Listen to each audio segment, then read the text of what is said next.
Iván Jaramillo es el investigador de la Universidad del Rosario. Lo saludamos a esta hora en Noticias Caracol. Iván, bienvenido. Primero, ¿por qué se hace este estudio? Un saludo, Azucena, para ti y para todos los televidentes.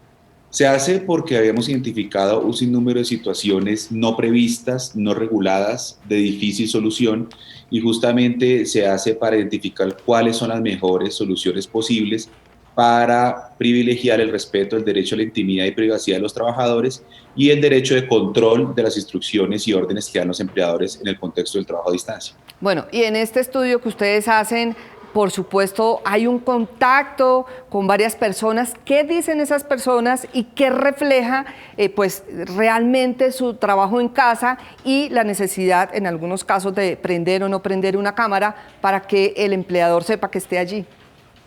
Sí, justamente los trabajadores entrevistados para hacer esta investigación pues demuestran grandes inseguridades, en determinar cuándo están obligados a prender la cámara, cuándo no. Demuestran también exigencias desproporcionadas, como prender la cámara a las 8 horas de la jornada de trabajo, impidiendo la limitación de la vida privada con la vida laboral, hasta exigencias absolutamente razonables de reuniones cuya presencialidad en la virtualidad, valga la frase, es indispensable. Entonces, a partir de ellos, estamos identificando cuáles son las medidas idóneas y necesarias. Cuándo es necesaria esa solicitud del empleador de prender la cámara y cuándo en realidad no tiene ningún tipo de asidero, ningún tipo de fundamento y se ordena simplemente para incomodar, para interrumpir y para generar molestia en el trabajador, lo que puede llevar a la invalidez de ese tipo de directrices. Pero mire, ya lo decían las personas que entrevistamos en Manizales, es el ambiente que hay en el hogar, la gente, el ruido, los niños, el trabajo que es realmente difícil desde el hogar.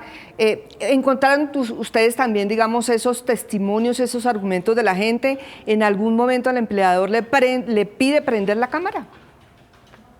Justamente por eso es que hay que limitar ese tipo de facultades del empleador. Y es que solamente, ojalá con consentimiento del trabajador y aviso previo, exista esa exigencia de encender la cámara para situaciones que lo ameriten. Es que justamente una de las personas entrevistadas en la investigación que acaban de presentar ustedes en Manizales advertía, yo decía, es que nosotros no necesitamos prender la cámara en ningún momento de la actividad. Luego allí, pues, una medida de exigir prender la cámara, si es para vulnerar derechos fundamentales del trabajador, pues va a tener que ser restringida.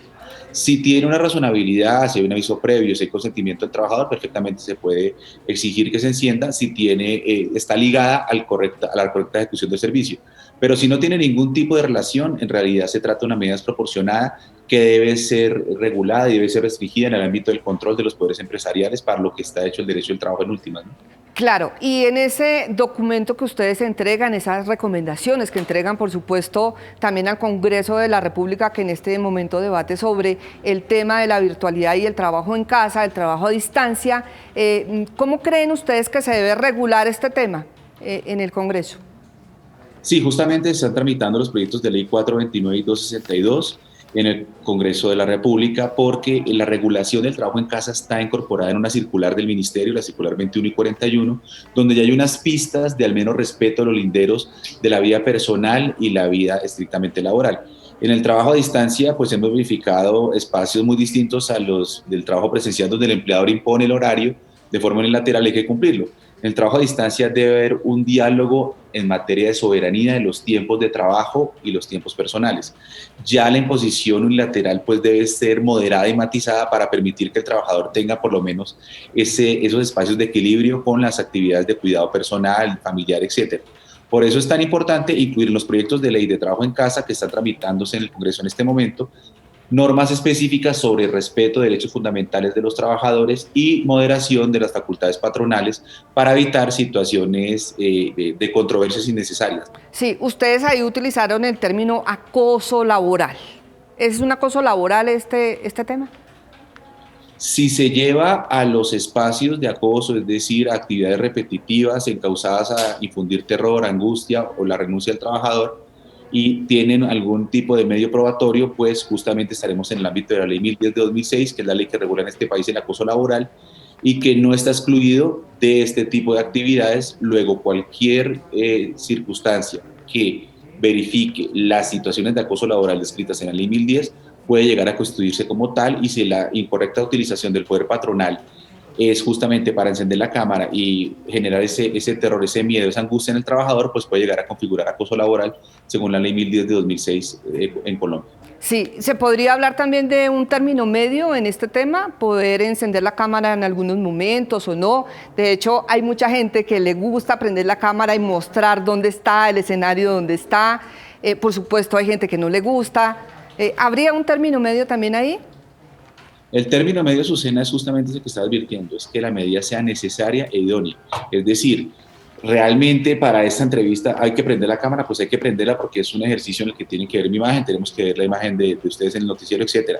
Pero si es una actividad que no tiene ningún vínculo con el prender la cámara, pues no va a ser necesario y esa medida pues puede llegar a ser desproporcionada. Por eso es tan importante que ese término medio esté ligado a la necesidad con la actividad que se desarrolla, creo yo, y con el principio de proporcionalidad, que es el que debe inspirar las soluciones en estos casos de colisión y tensiones de derechos. Bueno, Iván, ya hablábamos de este tema en ese proyecto que cursa en el Congreso de la República. ¿Hay algún acercamiento o solamente es una sugerencia que se hace desde el Observatorio de la Universidad del Rosario al Legislativo?